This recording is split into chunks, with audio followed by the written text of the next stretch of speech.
Saudara, serangan udara mewarnai Idul Fitri di Palestina. Korban sipil pun berjatuhan. Untuk mengetahui perkembangan terkini seputar konflik Palestina dan Israel yang kembali meletup, kita sudah tersambung bersama jurnalis lepas asal Indonesia yang juga telah lama bermukim di Gaza, Muhammad Hussein. Bung Hussein, selamat pagi waktu Indonesia. Pertama-tama saya mengucapkan selamat Idul Fitri dulu. Mohon maaf lahir dan batin, Bung Hussein. Ya, sama-sama, Stefani. Selamat dini hari waktu Gaza. Minal aidin wal faizin. Mohon maaf dan batin. Bung Hussein, berarti seperti apa Bung Hussein bersama dengan warga Gaza di tengah ketegangan yang ada merayakan Idul Fitri tahun ini?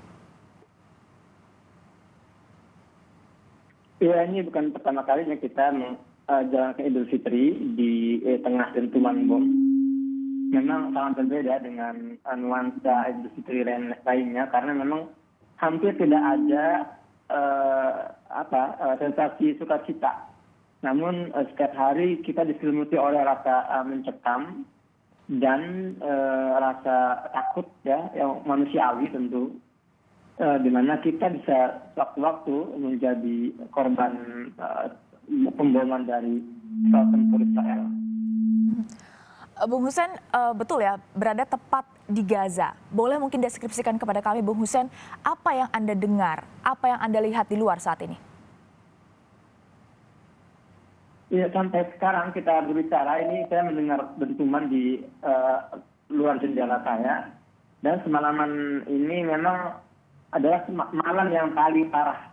Saya ingin katakan bahwa malam ini adalah malam terpanas sejak serangan dimulai dari Israel pada pekan lalu. Kenapa demikian? Dan dari malam puluhan serangan udara terus dilakukan, bukan puluhan, maksud saya ratusan. Sejak dari mana ratusan serangan udara dilakukan oleh Israel.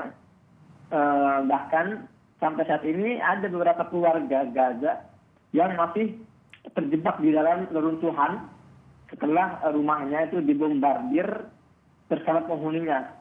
Dan target serangan Zionis bahkan semakin luas, tidak hanya rumah-rumah warga, namun juga gedung-gedung perkantoran, tempat-tempat ibadah, dan infrastruktur. Malam ini juga kami mendapat kabar bahwa jalanan utama di Gaza dibombardir hingga porak-poranda. Jaringan listrik, jaringan air, dan internet juga menjadi sasaran. Di antaranya jalanan utama di depan Rumah Sakit Indonesia yang lokasinya ada di jalur Gaza bagian utara, di mana jalan itu hancur, padahal itu adalah akses satu-satunya yang dimiliki untuk bisa mengevakuasi korban, ya, untuk para ambulan bisa mengevakuasi korban luka dan dibawa ke Rumah Sakit Indonesia.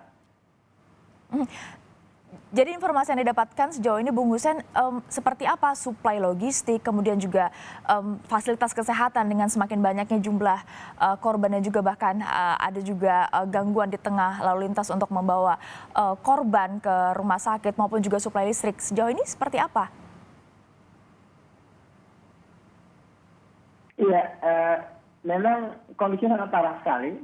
Tampaknya memang ada agenda tertentu mengapa Israel menarget jalan-jalan yang merupakan akses. Bukan hanya Rumah Sakit Indonesia, tapi juga mereka mentarget jalan utama yang menuju ke Rumah Sakit Ashifa. Itu rumah sakit rujukan pertama di Gaza. Dan juga Rumah Sakit Al-Quds. Dan juga beberapa infrastruktur lain yang, nah ini kita mendengar suara bom nih barusan.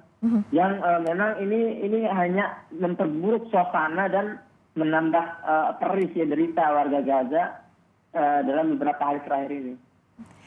Tapi untuk Anda sendiri, Bung Hussein, di mana Anda ada sekarang, berarti pasokan listrik masih ada? Ya, ini saya menggunakan UPS, batu baterai. Baik, Bung Hussein, kita tahu Gaza bukan wilayah yang begitu luas, 360 kilometer persegi yang dipadati oleh kurang lebih 2 juta penduduk. Selain titik lokasi di mana Anda berada saat ini, bagaimana kondisinya? Ya, saya pribadi saat ini berada di jalur Gaza bagian tengah. Kita tahu bahwa jalur Gaza terbagi menjadi 3 bagian. Ada bagian selatan, bagian utara, dan jalur Gaza bagian tengah. Dan untuk apakah ada wilayah yang dikatakan aman dari serangan, saya katakan tidak ada. Semua manusia, semua orang yang tinggal di jalur Gaza memiliki tingkat risiko yang sama terkena serangan udara. Ya, malam ini ada 5 rumah. Sekali lagi malam ini ada 5 rumah warga yang dibombardir oleh serangan udara Israel. Sementara para penghuninya masih berada di dalam rumah.